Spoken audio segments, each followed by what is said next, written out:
आज इलेक्ट्रिसिटी का lecture number 4 करने जा रहे हैं। लेकिन लेक्चर स्टार्ट करने से पहले ये दो न्यूमेरिकल है, पहले ये दोनों को बना लेते हैं।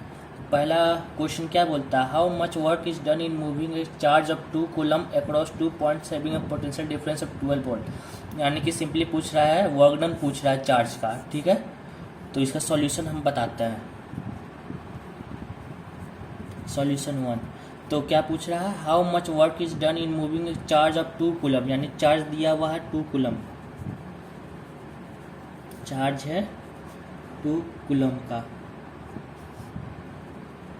ठीक है, across 2 points having potential difference 12 volt, यानी potential difference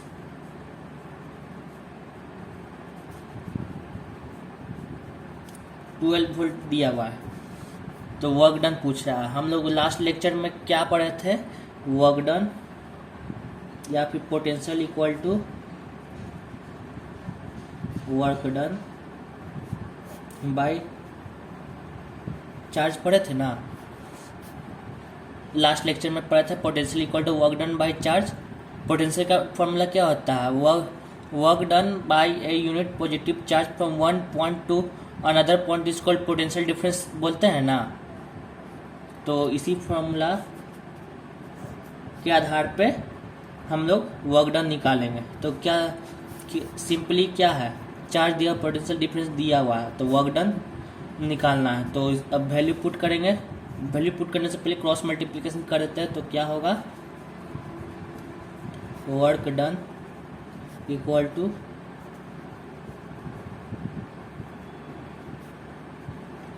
potential into charge.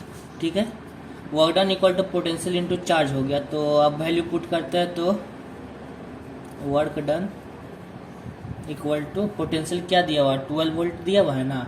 तो 12 वोल्ट इंटू चार्ज क्या हो, 2 कूलम है ना, 2 कूलम। तो वर्क डन निकालेंगे। Work done equal to 12 into 2 24 joule. ठीक है,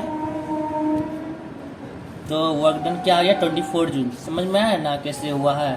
क्या पूछा, how much work is done in moving A charge 2 coulomb across 2 points having a potential difference 12 volt. यानी कि एक चार्ज है 2 कूलम का, जो 2 पॉइंट वो घूम रहा है एक पॉइंट से अनदर पॉइंट पे। 2 पॉइंट दिया हुआ है, 1 पॉइंट टू अनदर पॉइंट में जा रहा है, जिसका पोटेंशियल डिफरेंस 12 वोल्ट है। तो उसका वर्क डन निकालना है हम लोग को।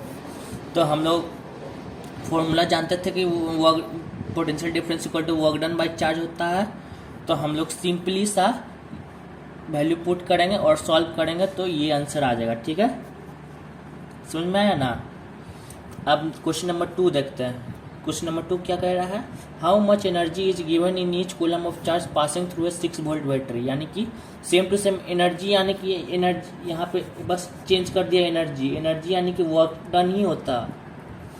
क्लास 9 में पढ़े होंगे, वर्क डन का भी ऐसा यूनिट जूल रहता है ना, और एनर्जी का भी ऐसा यूनिट जूल ही रहता है। यानी कि एक तरह से आपको वर्क डन निकालने के लिए एक बोल रहा है।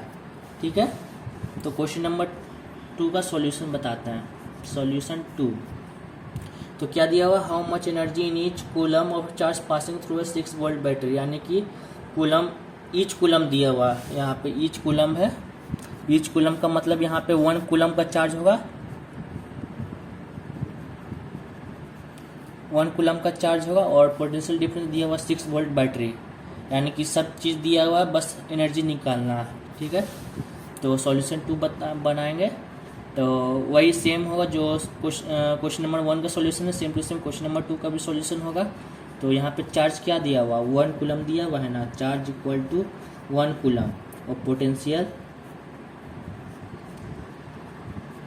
Difference equal to 6 volt. तो potential equal to work done by charge होता है। यहाँ पे एनर्जी पूछा है, तो वही सेम करेंगे, work done equal to potential into charge. Value put करेंगे, वर्क डन, पोटेंशियल क्या दिया हुआ, 6 वोल्ट दिया हुआ है ना, 6 वोल्ट इंटू चार्ज 1 कूलम दिया हुआ। तो work done equal to 6 joule. ठीक है, work done equal to 6 joule आया ना, यानी कि हम लोग को एनर्जी मिल गया 6 जूल का एनर्जी लगेगा इस पे।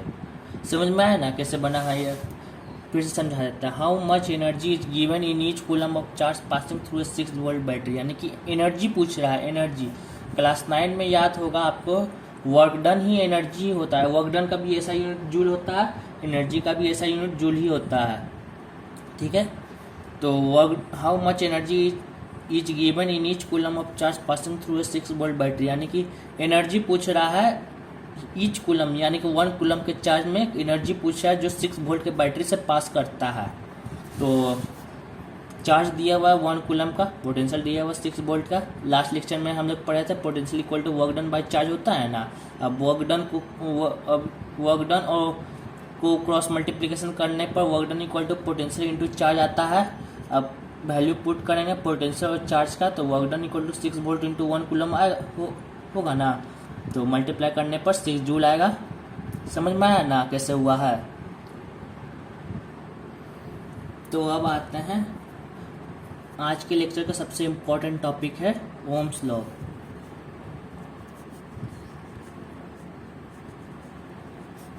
ये सबसे ज़्यादा इम्पोर्टेंट टॉपिक में से एक है, इससे क्वेश्चन आएगा ही आएगा। एक क्वेश्चन मान के ही चलिए कि इससे आएगा।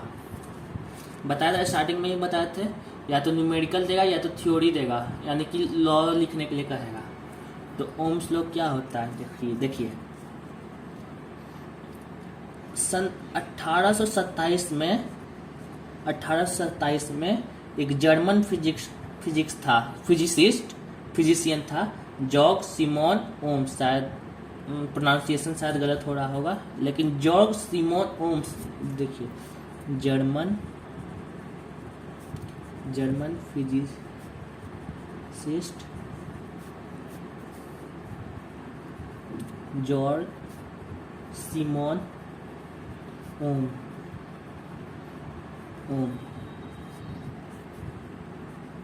1787 से 1854। 1827 में एक जर्मन फिजिसिस्ट थे जॉर्ग सिमोन ओम। वो पोटेंशियल डिफरेंस और करंट के बीच में रिलेशन बताए थे कि ये दोनों आपस में डिपेंडेंट है, मतलब कि डिपेंडेंट नहीं बोलेंगे, रिलेशन बताए थे इन दोनों के बीच में कि relation between current and potential difference के बीच में ये रिलेशन बताए थे। क्या नाम था? जॉर्ज सिमोन ओम्स, ठीक है, जर्मन फिजिशियन थे। तो इनका लॉ क्या कहता है, देखिए बताते हैं। इनका लॉ क्या कहता है? The potential across the ends of a given metallic wire in an electric circuit is directly proportional to the current flowing through it. Condition दिया हुआ रहेगा जब टेम्परेचर कांस्टेंट रहे। समझ में नहीं आया होगा, लिख के बताते हैं। ये लोग क्या कहता है, देखिए लोग क्या कहता है, the potential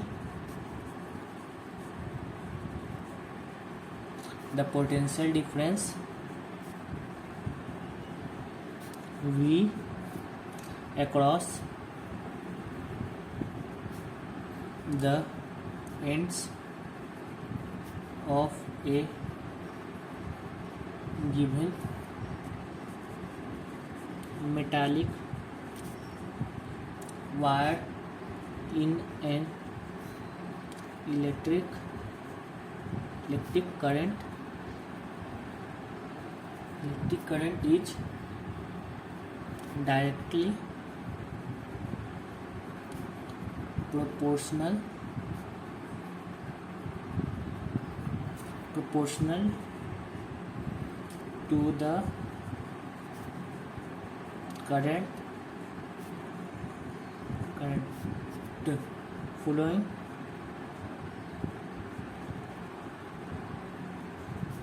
through it, provided that its temperature remains the same। तो ओम्स लॉ क्या कहता है, जो किसी मेटालिक वायर के एंड्स के अक्रॉस जो पोटेंशियल डिफरेंस होगा वो डायरेक्टली प्रोपोर्शनल होगा करंट, उस वायर में जो करंट फ्लो कर रहा है, प्रोवाइडेड जब टेम्परेचर कांस्टेंट हो। तो आगे जाके हम लोग को पढ़ना पड़ेगा कि जिस टेम्परेचर चेंज होने के कारण करंट और पोटेंशियल डिफरेंस में भी चेंज आता है। ठीक है, आगे क्लास 2 में पढ़ना पड़ेगा। अभी के लिए मान के चलिए जो पोटेंशियल डिफरेंस है वायर के अक्रॉस वो डायरेक्टली प्रोपोर्शनल हो करंट के।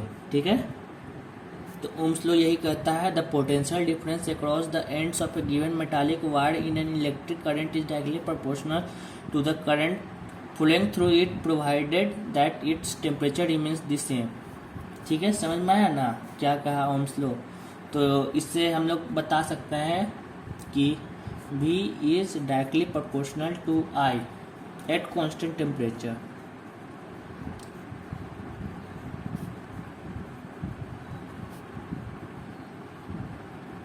ठीक है, V is directly proportional to I। बस अब यहाँ पे डायरेक्टली प्रोपोर्शनल है ना, अब यहाँ पे प्रोपोर्शनलिटी को हटाएंगे तो कोई एक कांस्टेंट आएगा V equal to I R. यहाँ पे R कांस्टेंट है और उस R को हम लोग रेजिस्टेंस कहते हैं। तो R इक्वल टू रेजिस्टेंस, समझ में, रेजिस्टेंस यही R होता है, यही कांस्टेंट टर्म R है। ठीक है, where R equal to resistance. तो यहाँ से क्या एक नया फॉर्मूला बन गया। तो क्या हो गया, I equal to V/R, current equal to potential difference upon resistance. ठीक है, समझ में आया ना क्या होता है ओम्स लॉ। फिर से समझा देते हैं ओम्स लॉ। 1827 में एक जर्मन फिजिसिस्ट थे जॉर्ज सिमोन ओम, जो कि रिलेशनशिप बताया था करंट और पोटेंशियल डिफरेंस के बीच में। तो ओम्स लॉ के अनुसार से ओम्स लॉ क्या बोलता है, the potential difference across the ends of a given metallic wire in an electric current is directly proportional to the current flowing through it provided that is temperature remains the same. तो क्या कहता है, potential difference होगा metallic wire के across वो directly proportional होगा current के जो फ्लो कर रहा है उस वायर में, प्रोवाइडेड जब टेम्परेचर सेम दिया हुआ है। तो टेम्परेचर उस टाइम पे जो टेम्परेचर होगा वही फॉलो करेगा। मतलब कि किसी एक टेम्परेचर मान लीजिए 27 डिग्री सेल्सियस में, इस 27 डिग्री सेल्सियस में जो पोटेंशियल डिफरेंस होगा वो मेटालिक वायर के अक्रॉस वो डायरेक्टली प्रोपोर्शनल होगा करंट के। ठीक है, ये टेम्परेचर हमेशा कांस्टेंट रहना चाहिए। अगर कांस्टेंट नहीं रहा तो चेंज करेगा ही करेगा, हर हालत में चेंज करेगा। आगे आप लोग को पता चलेगा कि कैसे चेंज करता है, इसका भी एक फॉर्मूला रहता है। तो क्या बोल रहे थे, पोटेंशियल डिफरेंस होगा वो करंट के डायरेक्टली प्रोपोर्शनल होगा। तो V is directly proportional to I at constant temperature. अब प्रोपोर्शनलिटी को हटाएंगे तो एक कांस्टेंट टर्म आएगा ना, V equal to I R आया। यहाँ पे R कांस्टेंट टर्म है जिसको हम लोग रेजिस्टेंस के नाम से हम लोग बोलेंगे। यहाँ से आज R का नाम रेजिस्टेंस हो गया। ठीक है, तो यहाँ से एक नया फॉर्मूला जनरेट होता है I इक्वल टू V/R या V equal to I R, दोनों सेम ही है। यहाँ पे I हो गया current, I equal to current, V equal to potential difference, R equal to resistance. ठीक है, समझ में आया ना ओम्स लॉ। अब हम लोग R के बारे में पढ़ेंगे, R यानी कि रेजिस्टेंस के बारे में।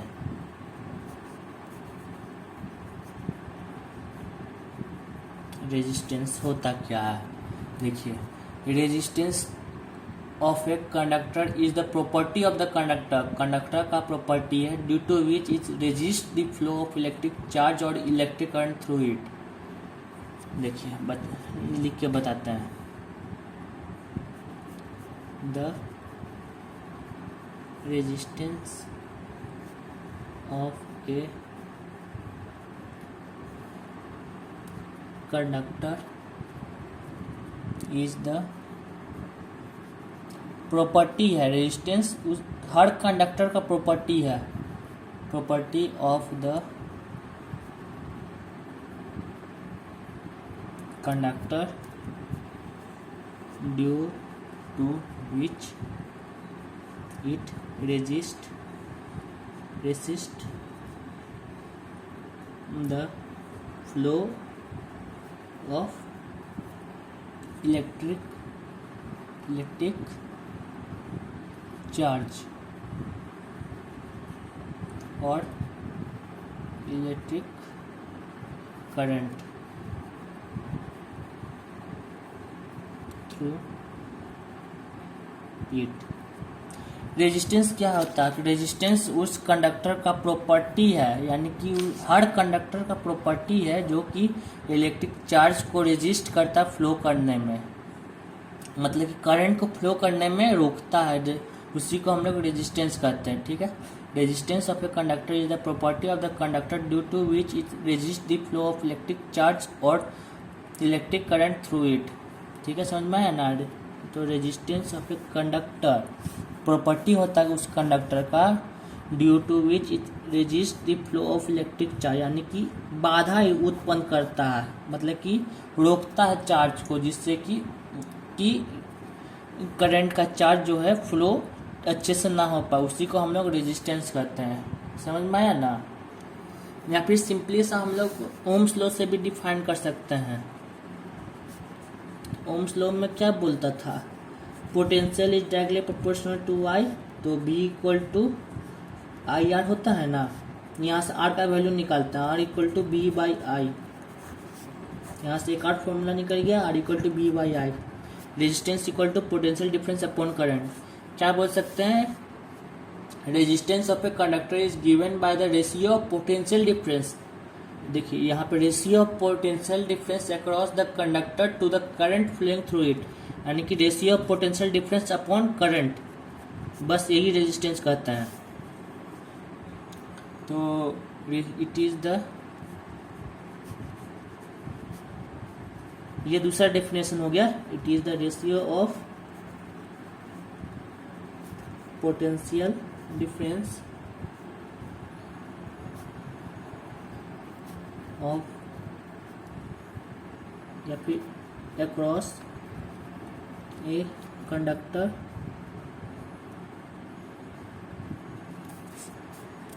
To the current I following through it। उसी को हम लोग रेजिस्टेंस कहते हैं। ठीक है, तो यहाँ से फॉर्मूला जनरेट हो गया, R equal to B by I, यानी कि resistance equal to potential difference upon current. अब आते हैं इसके एसआई यूनिट पे। इसका एसआई यूनिट जो है वो ग्रीक लेटर से रिप्रेजेंट करते हैं, जिसको ओम बोलते हैं। एसआई यूनिट ऑफ रेजिस्टेंस वो ओम है, इज ओम, ओमेगा, ये ग्रीक वर्ड है।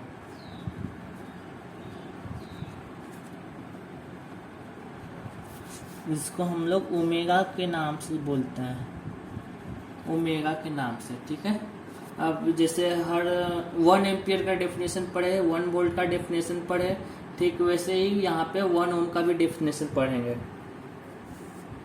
1 ओम का डेफिनेशन पढ़ेंगे। तो 1 ओम क्या कहता है? किसी कंडक्टर के रेजिस्टेंस को हम लोग 1 ओम तभी बोलेंगे जब उस कंडक्टर के अक्रॉस 1 वोल्ट का पोटेंशियल जनरेट होगा और उस पर 1 एम्पियर का करंट फ्लो करेगा, उसी को हम लोग 1 ओम कहते हैं। बताते हैं, देखो देखिए, resistance of a conductor is said to be 1 ohm if on applying a potential difference of 1 volt across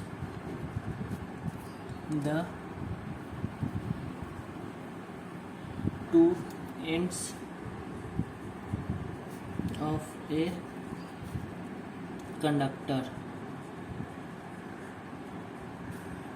A current of 1 ampere through it. तो 1 ओम क्या कहता है? Resistance of a conductor is said to be 1 ohm if on applying a potential difference of 1 volt across the two ends of a conductor a current of 1 ampere through it. देखिए, किसी conductor का resistance 1 ओम तभी बोलेंगे जब उस पे जो potential difference है उसके दो एंड्स के अक्रॉस इसका जो पोटेंशियल डिफरेंस है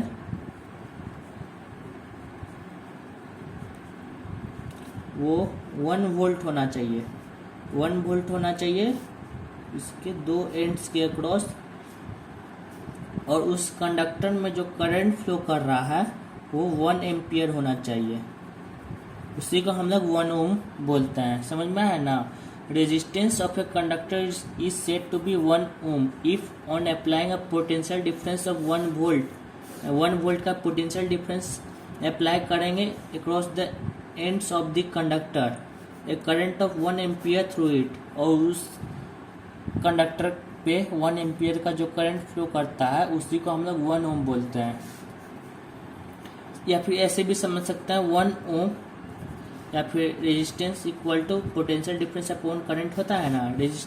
किसी रेजिस्टेंस को हम लोग कंडक्टर के रेजिस्टेंस को हम लोग 1 ओम तभी बोलेंगे जब उस पे 1 वोल्ट का पोटेंशियल डिफरेंस अप्लाई हो रहा है और उस कंडक्टर पे 1 एम्पियर का करंट फ्लो कर रहा है. उसी को हम लोग 1 ओम बोलते हैं. समझ में आया ना 1 ओम क्या होता है? Resistance of a conductor is said to be 1 ohm if on applying a potential difference of 1 volt across the two ends of a conductor a current of 1 ampere through it. समझ में आया 1 ohm क्या होता है? तो I hope समझ में आया होगा. अब आते हैं इसके ग्राफ पे, ओम्स लॉ के ग्राफ पे आते हैं. तो ग्राफ ऑफ पोटेंशियल, जितना ये इम्पोर्टेंट है ना उतना ही ये आसान भी टॉपिक है. पोटेंशियल डिफरेंस भी वर्सेस करंट. अब इस लॉ का हम लोग ग्राफ देखेंगे कि इसका ग्राफ कैसे होता है. तो देखिए,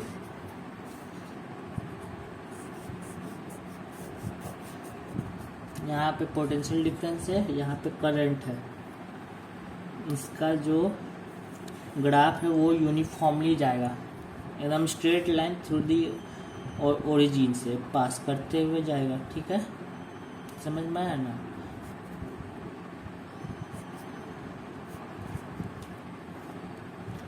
और इसका B/I इसका जो रेशियो होगा वो कांस्टेंट होगा. ठीक है, इसका जो रेशियो होगा वो कांस्टेंट होगा. ठीक है, तो इस ग्राफ से हम लोग क्या कंक्लूड करते हैं? जो V/I का जो ग्राफ होगा वो straight line passing through the origin होगा. ठीक है, तो अकॉर्डिंग टू दिस ग्राफ इससे हम लोग पता कर सकते हैं जो करंट है वायर में, जो करंट का जो फ्लो कर रहा है वो इंक्रीज कर रहा है. जब वो वायर में जो करंट इंक्रीज करेगा तो देखा गया है उसका जो पोटेंशियल डिफरेंस है वायर के अक्रॉस वो भी इंक्रीज करेगा लीनियर तरीके से. यानी कि जैसे कि अगर करंट जो है वो इंक्रीज करेगा ना तो पोटेंशियल डिफरेंस भी इंक्रीज करेगा. ठीक है, और या फिर करंट अगर डिक्रीज करेगा तो पोटेंशियल डिफरेंस भी डिक्रीज करेगा. यानी कि ये दोनों आपस में रिलेट करता है. ठीक है, तो इससे हम लोग क्या कंक्लूड कर सकते हैं? फ्रॉम V/I ग्राफ क्या कंक्लूड कर सकता है? द पोटेंशियल डिफरेंस, या फिर बोलेंगे the current flowing through the wire is increases the potential difference across the wire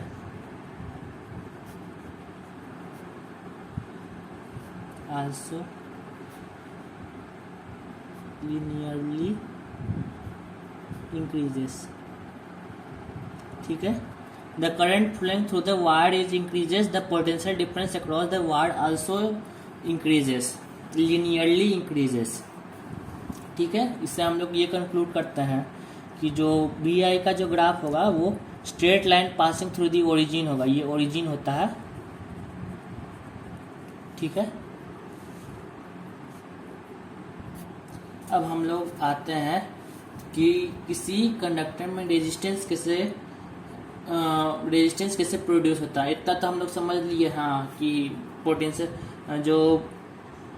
जो करंट है वो पोटेंशियल डिफरेंस का डायरेक्टली प्रोपोर्शनल है, वो I equal to B by R होता है. और लेकिन R कैसे आता है कंडक्टर में, अब हम लोग ये समझेंगे कि R कैसे किसी कंडक्टर में रेजिस्टेंस कैसे आ जाता है. तो अगला टॉपिक है cause of resistance offered by a conductor.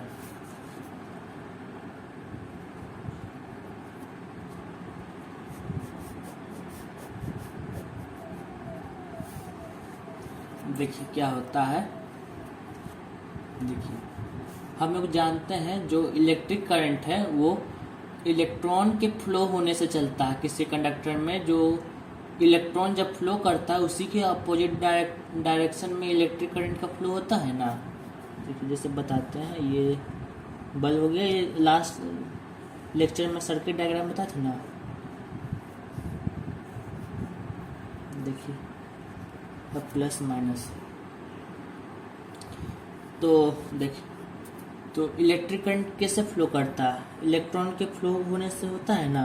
Positive negative terminal से इलेक्ट्रॉन का फ्लो होता है, वो सीधा जाता है पॉजिटिव टर्मिनल्स में, बैटरी के पोटेंशियल पॉजिटिव टर्मिनल पे जाता है, जिससे कि करंट का अपोजिट डायरेक्शन, इलेक्ट्रॉन के अपोजिट डायरेक्शन में करंट का फ्लो होता है. ठीक है, और वो नेगेटिव टर्मिनल पे आके एमिट करता है. ठीक है, इलेक्ट्रॉन फ्लो करता है. अब देखिए यहाँ पे फ्लो करना शुरू हो गया, तो यहाँ पे पोटेंशियल डिफरेंस जनरेट होगा. पोटेंशियल डिफरेंस जनरेट होगा कि नहीं, बैटरी के अक्रॉस पोटेंशियल डिफरेंस जनरेट होगा across the ends of the conductor. तो पोटेंशियल डिफरेंस जनरेट होने के कारण इलेक्ट्रॉन पे इलेक्ट्रॉन जो है वो उसका इलेक्ट्रॉन मूव करने लगता है, एक सर्टेन स्पीड से मूव करने लगता है. इलेक्ट्रॉन मूव किया ना, पोटेंशियल डिफरेंस जनरेट हुआ कंडक्टर के अक्रॉस, तो इलेक्ट्रॉन मूव होना शुरू हो गया, यानी कि ड्रिफ्ट करता है electron due to potential difference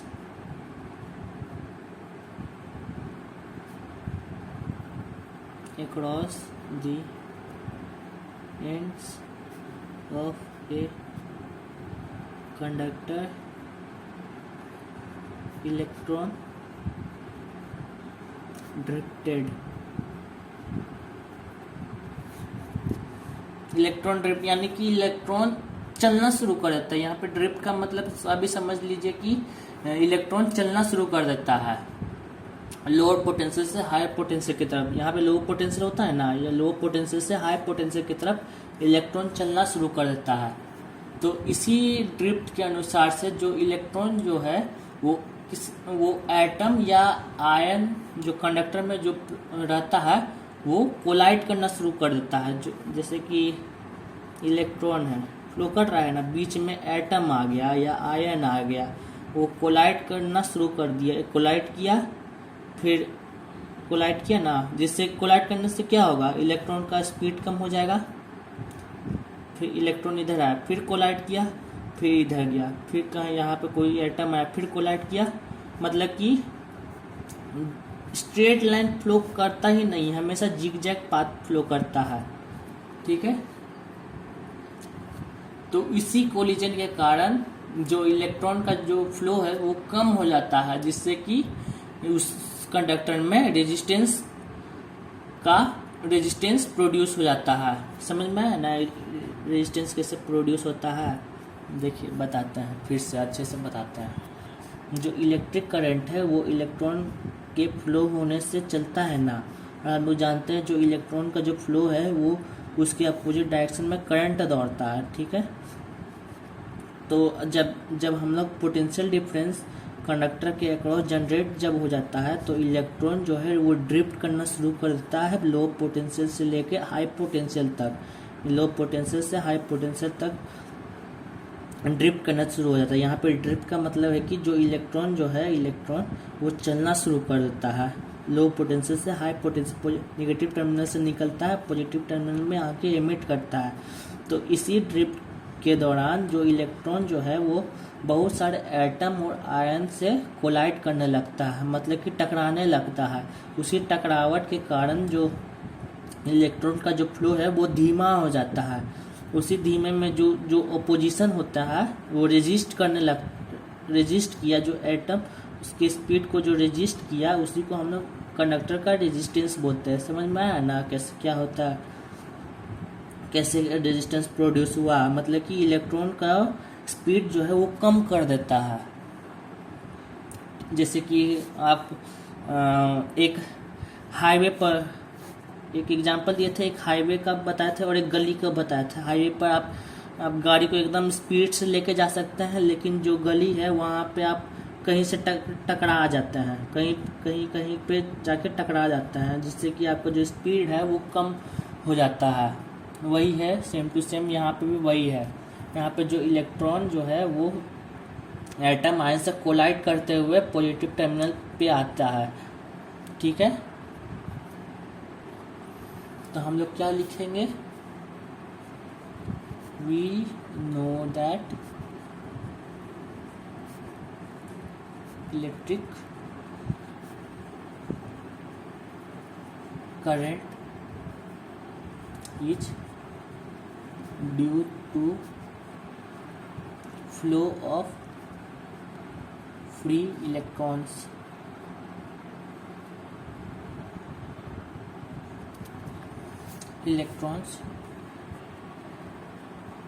through a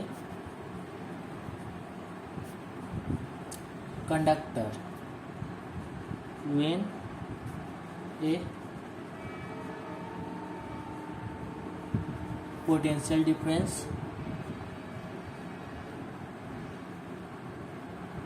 is maintained across the ends of a conductor,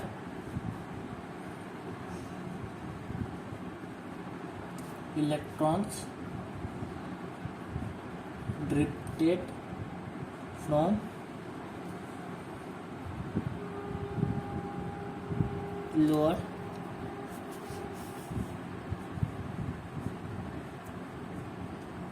potential to the higher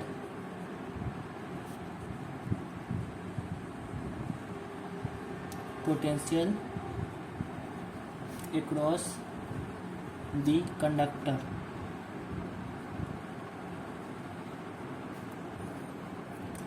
During their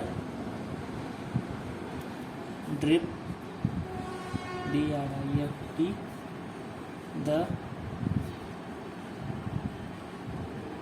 electron frequently collide with atoms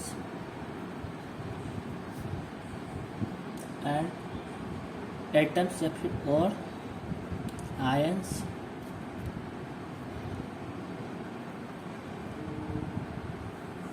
present in the conductor. Due to this collision, some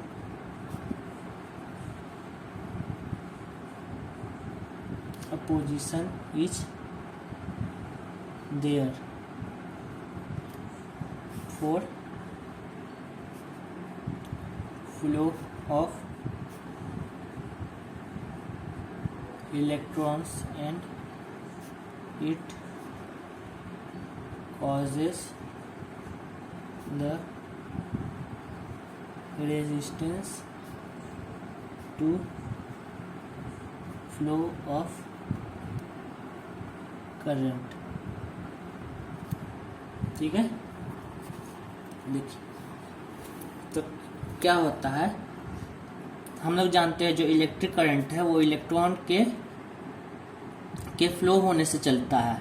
ठीक है, और electron के flow होने से जो उसके जो opposite direction है उस पे वहाँ से करंट फ्लो करता है। ठीक है, जब उस कंडक्टर के अक्रॉस पोटेंशियल डिफरेंस जनरेट करते हैं तो इलेक्ट्रॉन जो है वो ड्रिफ्ट करने लगता है, यानी कि इलेक्ट्रॉन चलने लगता है लो पोटेंशियल से हाई पोटेंशियल की तरफ। ठीक है, तो उस ड्रिफ्ट के दौरान इलेक्ट्रॉन जो है वो कोलाइड करने लगता है कि एटम और आयन, बहुत सारे एटम और आयन से कोलाइड करने लगता है, जिससे कि अपोजिशन जनरेट क्रिएट होता है। ठीक है, अपोजिशन जनरेट होता है जो करंट पे रेजिस्टेंस का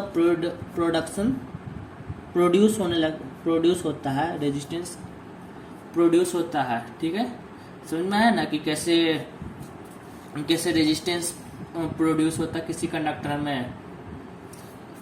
आई होप समझ में आया होगा, नहीं आया हो तो दोबारा वीडियो देखिएगा ये वाला। अब आते नोट पे, नोट देखिए क्या होता है। ये यहाँ से एक क्वेश्चन शायद आ सके। नाइक्रोम होता है,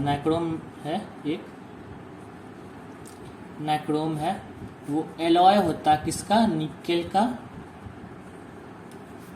क्रोमियम का, CHROMIUM क्रोमियम का, और मैग्नीज का, मैग्नीज और आयरन का कॉम्बिनेशन होता है, जिसमें जो निकल का जो परसेंटेज है वो 60% होता है, आयरन का 26% होता है, क्रोमियम का 12% होता है, और मैग्नीज का 2% होता है।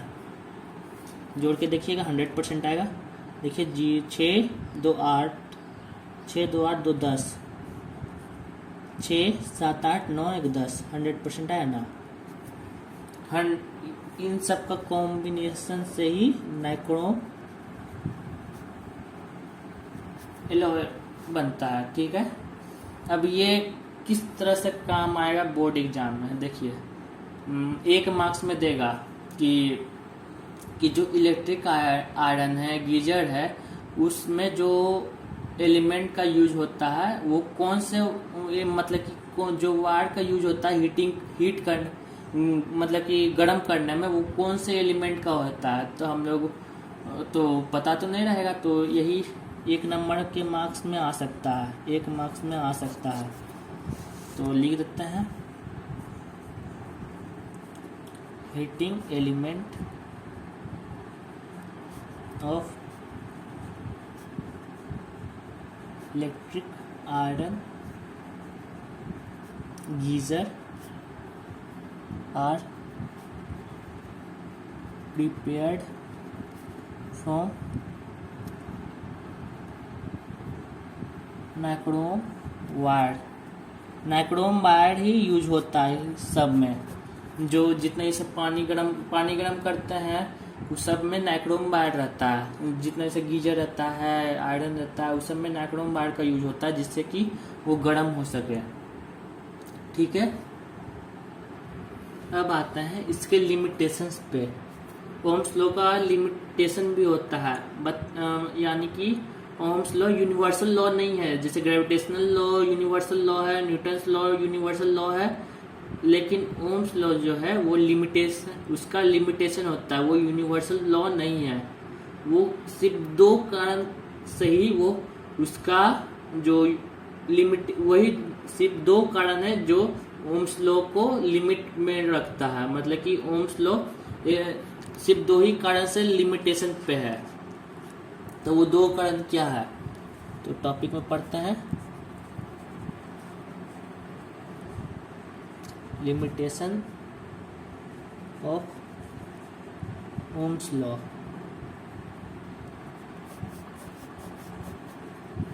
पहला देखिए, पहला लॉ सिर्फ ओहमिक कंडक्टर पे काम करे। मतलब कि जितने इसे सब्सटेंसेस हो गए, जैसे कि प्योर मेटल हो गया, एलॉय हो गया, वो सब ओम्स लॉ पे बेस है। और अब आते हैं इसके लिमिटेशंस पे। तो सिर्फ 2 रीजन्स है जिससे कि जो ओम्स लॉ है वो यूनिवर्सल लॉ नहीं होता है। तो पहला लिमिटेशन क्या है वही देखते हैं। पहला लिमिटेशन है कि सब्सटेंसेस लाइक जो प्योर मेटल होता है, एलॉय होता है, वो सिर्फ ओम्स लॉ को ओबे करता है। उसी सब्सटेंस को हम लोग ओमिक कंडक्टर या ओमिक रेजिस्टर के नाम से भी जानते हैं। तो क्या लिखेंगे, only certain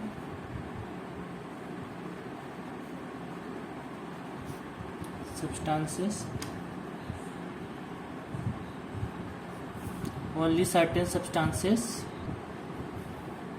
like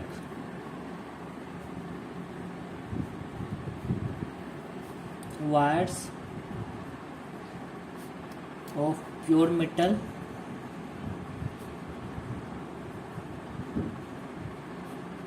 and alloy तो क्या लिखे, only certain substance like wires of pure metals and alloy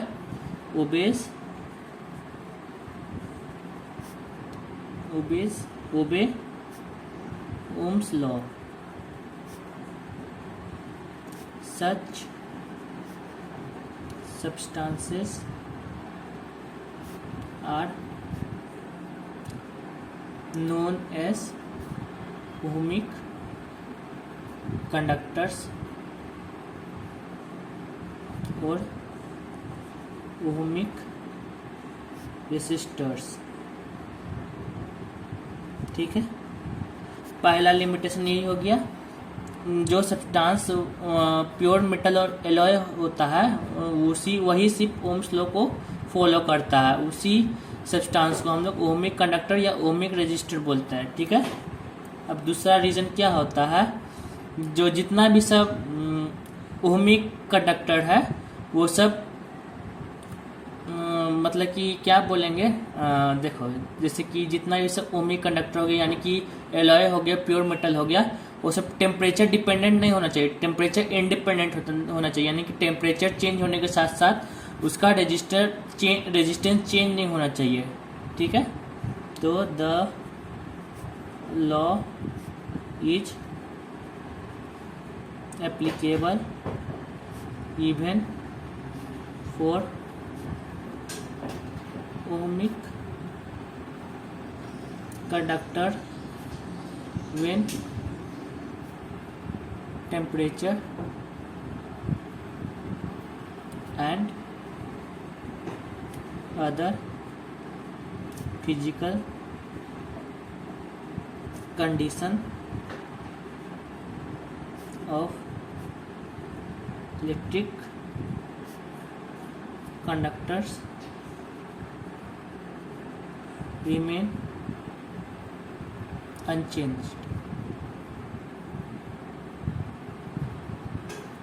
ठीक है, तो ओमिक कंडक्टर तभी फॉलो होगा, जो मतलब कि ये लॉ ओमिक कंडक्टर पे तभी फॉलो होगा जो टेम्परेचर और उसका अदर फिजिकल यानी कि स्ट्रेस और स्ट्रेन हो गया उस कंडक्टर का कांस्टेंट रहना चाहिए, यानी कि टेम्परेचर कांस्टेंट रहना चाहिए और फिजिकल कंडीशन उस कंडक्टर का कांस्टेंट रहना चाहिए।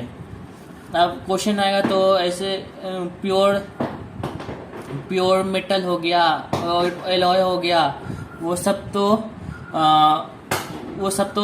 ओम्स लॉ है, तो बचा क्या है, तो बताते हैं बचा क्या है, नोट में लिखिएगा। मतलब देखिए, तो यानी कि हम बता दिए हैं प्योर मेटल, यानी प्योर मेटल तो सब होता है, और एलॉय यानी कि मिलावट मेटल्स का मिक्सचर भी ओम्स लॉ को फॉलो करता है। तो बचा क्या है बताते हैं अब यहाँ पे कि कौन कौन सा जो है वो ओम्स लॉ को फॉलो नहीं करता है। बहुत सारा है, मतलब कि आप लोग सोच रहे कुछ ही होगा, लेकिन नहीं, बहुत सारा है। ए लार्ज नंबर ऑफ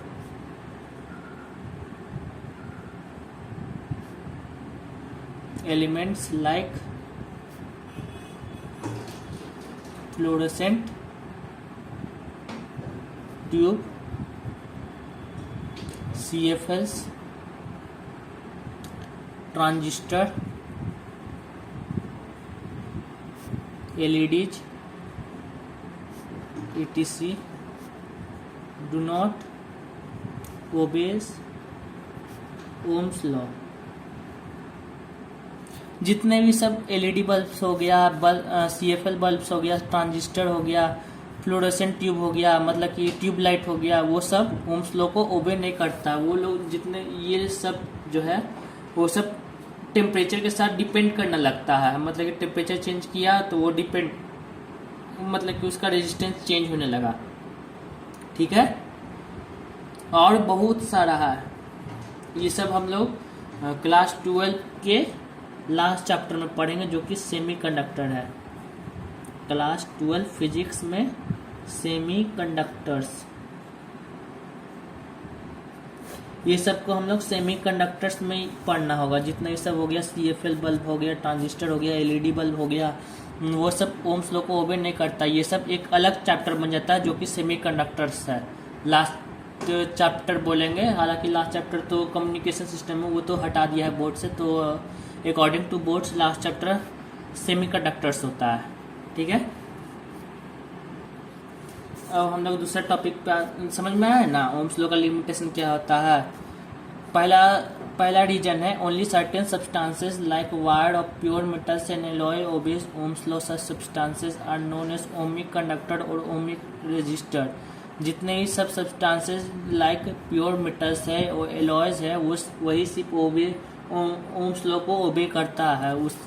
उसी सब्सटेंस को हम लोग ओमिक कंडक्टर और ओमिक रेजिस्टर बोलते हैं। ठीक है, और दूसरा लॉ है वो, this law is applicable even for ohmic conductor when temperature and other physical condition of electric conductors remain unchanged. किसी कंडक्टर पे ओम्स लॉ तभी अप्लाई होगा जब उसका टेम्परेचर और फिजिकल कंडीशन कंडक्टर का कांस्टेंट रहेगा, यानी कि टेम्परेचर भी कांस्टेंट रहेगा, स्ट्रेस भी कांस्टेंट रहेगा, स्ट्रेन भी कांस्टेंट रहेगा। स्ट्रेस एंड स्ट्रेन का मतलब खिंचाव या दबाव, मतलब मेटल को खींचना और मेटल को दबाना, वो कांस्टेंट रहना चाहिए। ठीक है, अब आता है नेक्स्ट टॉपिक पे, यानी कि वही है ग्राफ। मतलब हम लोग पढ़ेंगे ग्राफ ऑफ ओमिक कंडक्टर का ग्राफ अब हम लोग डिस्कस करेंगे। इसका ग्राफ सेम है जो ओम्स लॉ का ग्राफ है। तो V versus I, Ohm's law से हम लोग जानते हैं B is directly proportional to I होता है, तो B इक्वल टू IR होता है। अब इससे हम लोग क्या ये कुछ इक्वेशन टाइप का बन रहा है, स्ट्रेट लाइन का equation y equal to M X plus C, ये पढ़े ही हो गए। स्ट्रेट लाइन यहाँ पे y है, y जो है वो v है, ठीक है।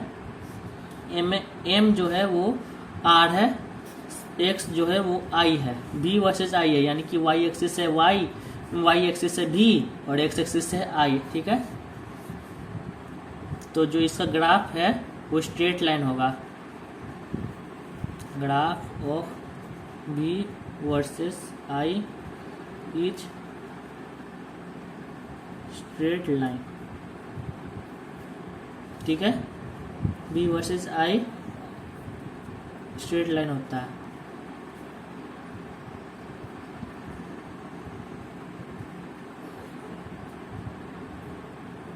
ठीक है, समझ में आया ना।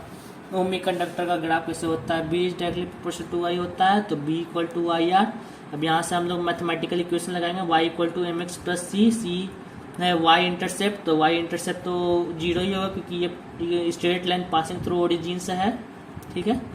यहाँ पे एम एक्स यानी कि आर आई भी आर, यहाँ पे एम जो है वो स्लोप होता है, स्लोप कांस्टेंट होता है, तो यहाँ पे कांस्टेंट आर है ना, तो एम का जो वैल्यू है वो आर होगा, एक्स का जो वैल्यू है वो आई होगा, ठीक है। अब इस ग्राफ का जो स्लोप रहता है वो आर देता है, यानी कि रेजिस्टेंस देता है, तो slope of B versus I graph जो है वो आर देता है, रेजिस्टेंस देता है। देखिए जैसे कि y equal to M X plus C है ना, और ओम्स लॉ क्या कहता है b equal to M R आई,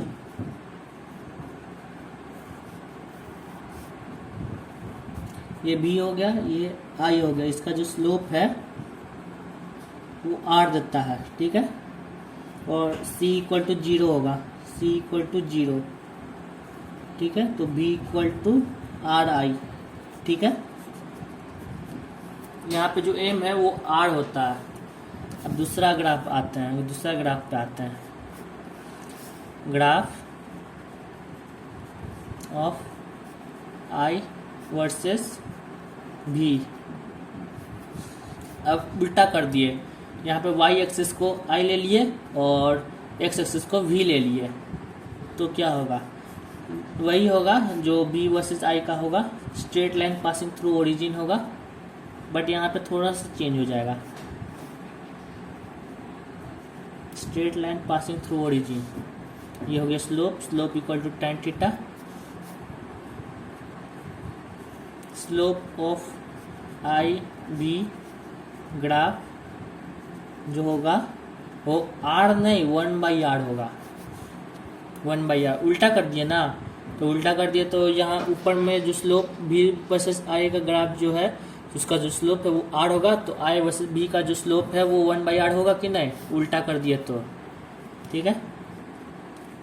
तो slope equal to tan theta, tan theta equal to slope होता है ना, तो tan theta equal to perpendicular upon base, naming कर देते हैं ए बी ओ, ठीक है, परपेंडिकुलर अपॉन बेस करेंगे, तो tan थीटा इक्वल परपेंडिकुलर क्या है, ए बी है अपॉन ओ ए है, A B upon O A, perpendicular upon base, tan theta का वैल्यू होता है,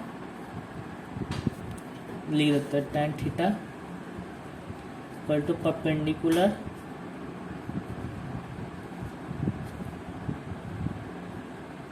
अपॉन बेस।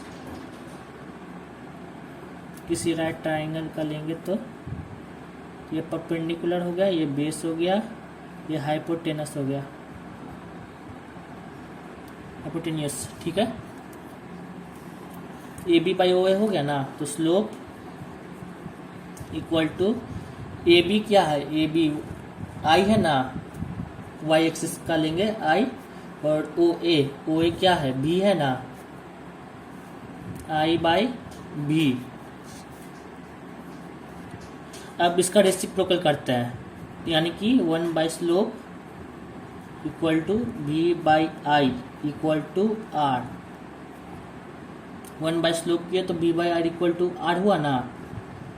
तो इससे हम लोग कंक्लूड किए तो जो स्लोप होता है वो 1 बाई आर होता है। Slope equal to 1 by R. समझ में आया? Graph of I versus B हम लोग बना है, जहाँ पे जो इसका ग्राफ है वो straight line passing through origin होगा। ठीक है, जो इसका जो स्लोप है आई बी ग्राफ का वो 1 बाई आर होता है। जो स्लोप होता है वो टेन थीटा के इक्वल होता है। टेन थीटा क्या होता है? परपेंडिकुलर बाई बेस होता है। परपेंडिकुलर बाई बेस, परपेंडिकुलर क्या है?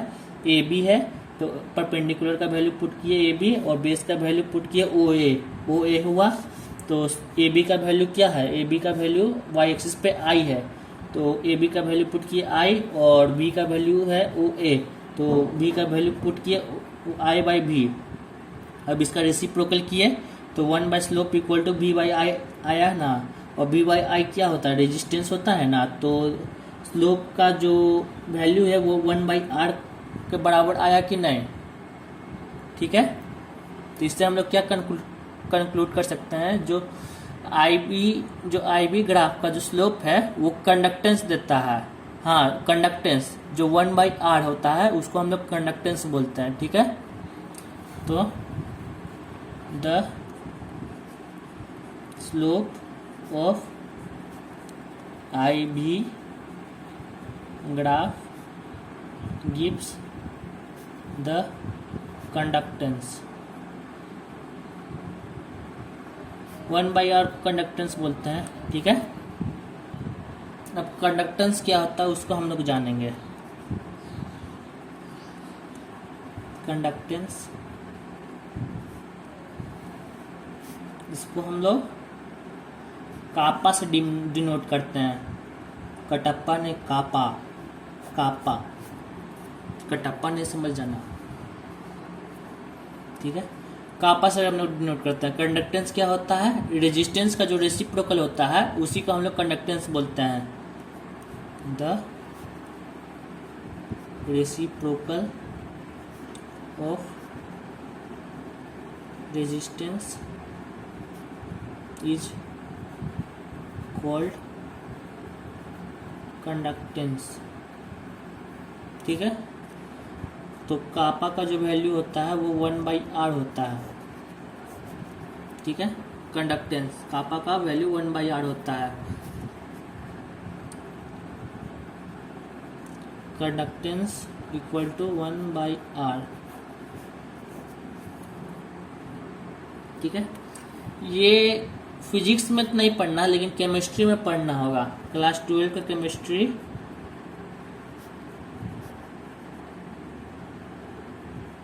इसमें इलेक्ट्रोकेमिस्ट्री में पढ़ना है। इलेक्ट्रोकेमिस्ट्री में पढ़ना है।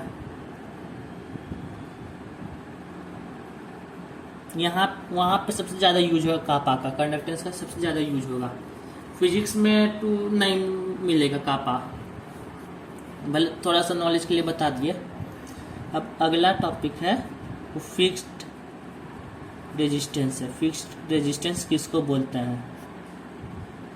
तो देखिए, फिक्स्ड रेजिस्टेंस किसको बोलते हैं?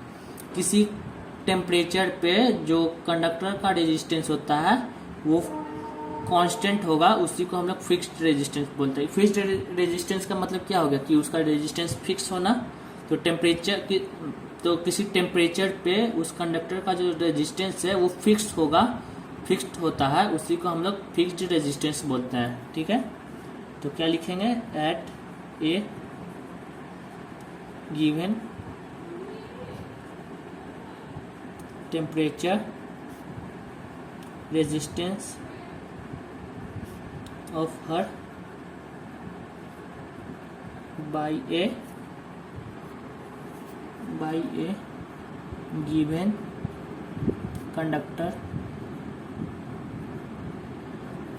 Is fixed and constant. This resistance is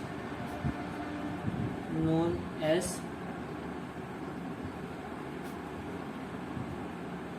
fixed resistance. ठीक है, अब दूसरा आता है, फिक्स्ड हो गया। अब वेरिएबल उसका, अब आता है वेरिएबल रेजिस्टेंस पे। वेरिएबल रेजिस्टेंस, वेरिएबल रेजिस्टेंस से ये पता चल रहा है कि किसी टेम्परेचर पे जो कंडक्टर का जो रेजिस्टेंस होगा वो वैरी करेगा, मतलब कि वैरी कर सकते हैं। तो क्या लिखेंगे, ये variable resistance is an electrical element whose resistance can be suitably increased or decreased in order to adjust current following through the circuit without a change of voltage across it। तो variable resistance क्या होता है, variable resistance is an electrical element whose resistance can be suitably increased और decrease in order to adjust current flowing through the circuit without the change of voltage across it. Variable resistance उसको बोलते हैं जो जिसका resistance हम लोग increase भी कर सकते हैं, डिक्रीज भी कर सकते हैं बिना पोटेंशियल डिफरेंस चेंज होने के, जब मतलब कि बिना पोटेंशियल डिफरेंस के चेंज करने से हम लोग करने के बावजूद हम लोग रेजिस्टेंस का जो वैल्यू है वो इंक्रीज और डिक्रीज दोनों कर सकते हैं, उसी को हम लोग वेरिएबल रेजिस्टेंस बोलते हैं। लास्ट लेक्चर में बताया हूँ कि इसका जो सिंबल है वो इस टाइप का रहता है ना, रेजिस्टेंस पे एड होता है, उसी को हम लोग वेरिएबल रेजिस्टेंस बोलते हैं, वेरिएबल रेजिस्टेंस। ठीक है, अब आता है नेक्स्ट टॉपिक पे जो कि रियोस्टेट है।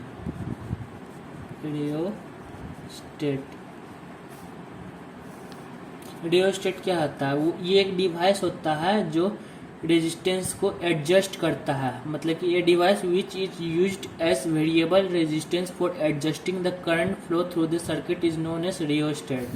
ठीक है, मतलब कि ये एक डिवाइस होता है जो करंट को एडजस्ट करता है किसी सर्किट में वेरिएबल रेजिस्टेंस के रूप में। तो क्या लिखेंगे, a device which is used as A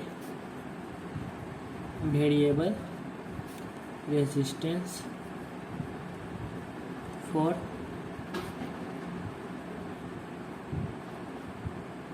adjusting the current flow through the circuit is known as rheostat. ठीक है, इसका सिंबल भी लास्ट लेक्चर में बताएंगे कि इसको हम लोग इस तरह से डिनोट करते हैं, सिंबल ऑफ रियोस्टेट। ठीक है, अब नोट आता है, यहाँ से एक क्वेश्चन बनता है अकॉर्डिंग, इस टॉपिक से नहीं, मतलब कि जो नोट लिखा रहे हैं यहाँ से एक क्वेश्चन बनेगा। Ohm's law, B equal to I R होता है ना, तो R equal to V by I होता है। ये तो जानते हो resistance equal to potential difference upon current होता है ना। तो इससे हम लोग क्या कंक्लूड कर सकते हैं, जो R जो है, R को अगर हम फिक्स्ड करते हैं, ठीक है, तो पोटेंशियल डिफरेंस जो है, R को अगर हम फिक्स किए और पोटेंशियल डिफरेंस को हम डबल किए तो ये देखा गया है जो करंट है वो भी डबल हो जाता है।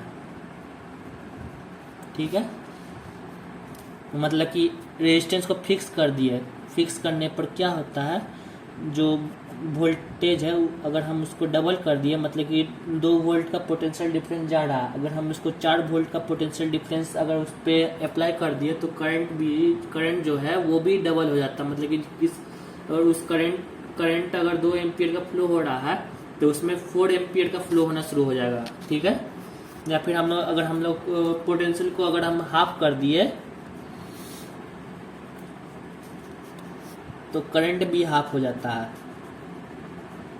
ठीक है, समझे ना, ये क्वेश्चन आता है इससे। या फिर दूसरा भी कंडीशन दे सकते हैं, यहाँ से I इक्वल टू V/R लिख सकते हैं ना। तो जो करंट है वो रेजिस्टेंस के इनवर्सली प्रोपोर्शनल है। ठीक है ना, तो यानी कि अगर करंट इंक्रीज करेगा तो रेजिस्टेंस डिक्रीज करेगा। ठीक है, समझे ना, मतलब कि अगर जब करंट जो है, करंट अगर डबल हो रहा है तो रेजिस्टेंस उसका जो है, किसी कंडक्टर में जो करंट है वो डबल हो रहा है तो उसका जो रेजिस्टेंस है वो हाफ हो जाएगा। ठीक है, अगर करंट अगर हाफ कर दिया तो रेजिस्टेंस उसका डबल हो जाएगा। समझे ना, अब वही थोड़ा सा कंक्लूजन लिखेंगे ओम्स लॉ का। तो सम कंक्लूजन्स,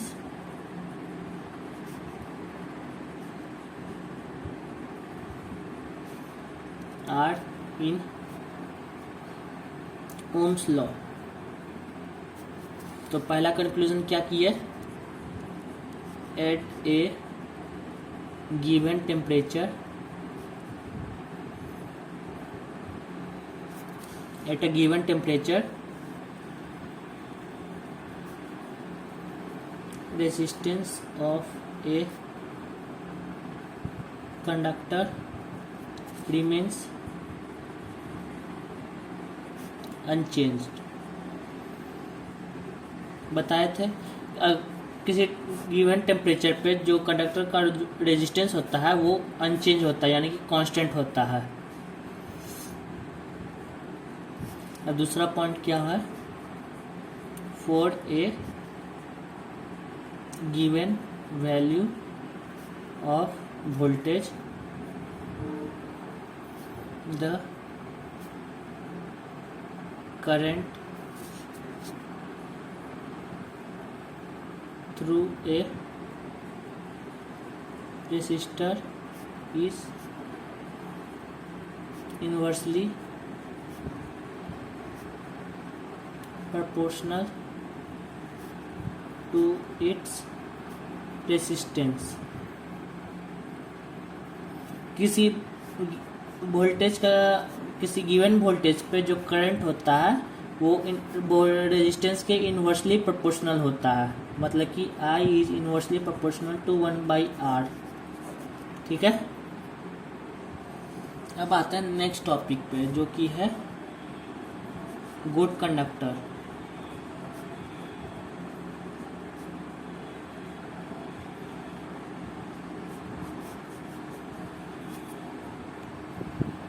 तो गुड कंडक्टर किसको बोलते हैं, if a conductor of the given size offers a low resistance and easily allow flow of current through itself is called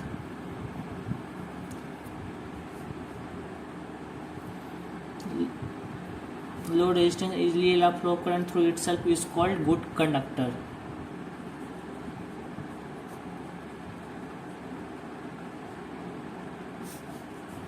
example copper हो गया, एल्युमिनियम होगा,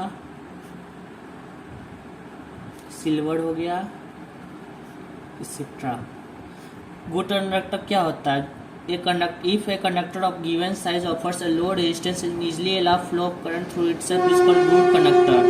मतलब कि किसी given साइज में, मतलब कि एक पर्टिकुलर साइज में उसका जो रेजिस्टेंस है वो लो होता है और करंट का जो फ्लो है वो इजीली हो पाता है, उसी को हम लोग गुड कंडक्टर बोलते हैं। ठीक है। If a conductor of the given size offers a low resistance and easily allow flow of current through itself is called good conductors। Example हो गया कॉपर हो गया, एल्युमिनियम हो गया, सिल्वर हो गया, एक्सेट्रा। ठीक है। अब आते हैं पुअर कंडक्टर पे।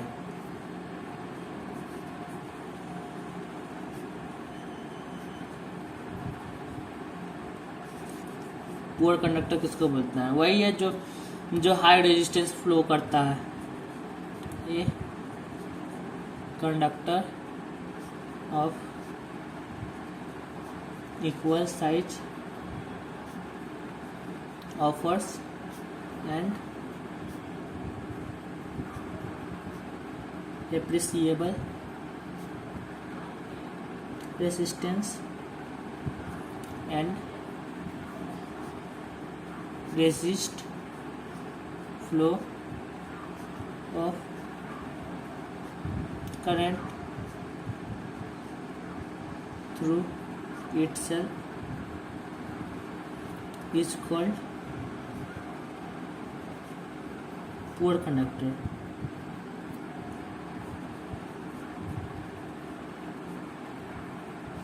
एग्जाम्पल नाइक्रोम,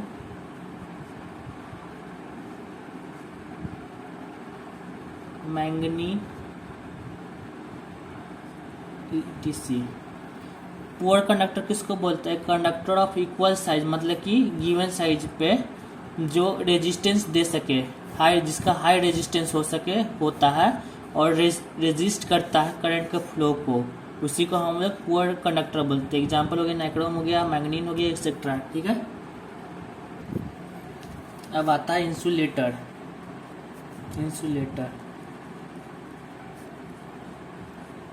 इंसुलेटर किसको बोलते हैं? If a conductor of same size offers a extremely high resistance and a little and और बोलेंगे और no current flow through it is called an insulator. Example rubber, plastic, dry wood, etcetera. ठीक है। Insulator किसको बोलते हैं? If a conductor of same size, यानी conductor के सेम साइज पे बहुत ही ज़्यादा एक्सट्रीमली हाई रेजिस्टेंस मिलता है, जिससे कि करंट का जो फ्लो है वो नहीं हो पाता है, उसी को हम लोग इंसुलेटर बोलते हैं। एग्जाम्पल हो गया रबर हो गया, प्लास्टिक हो गया, ड्राईवुड हो गया, etc। ठीक है। समझ में आया ना ये वाला लेक्चर? तो आज यहीं पे ख़त्म करते हैं। नोट्स जो है वो लिंक डाल देंगे, नोट्स का जो लिंक है वहाँ से आप लोग नोट या तो नोट कर लीजिएगा या तो प्रिंट आउट निकलवा दीजिएगा। ठीक है। Thank you.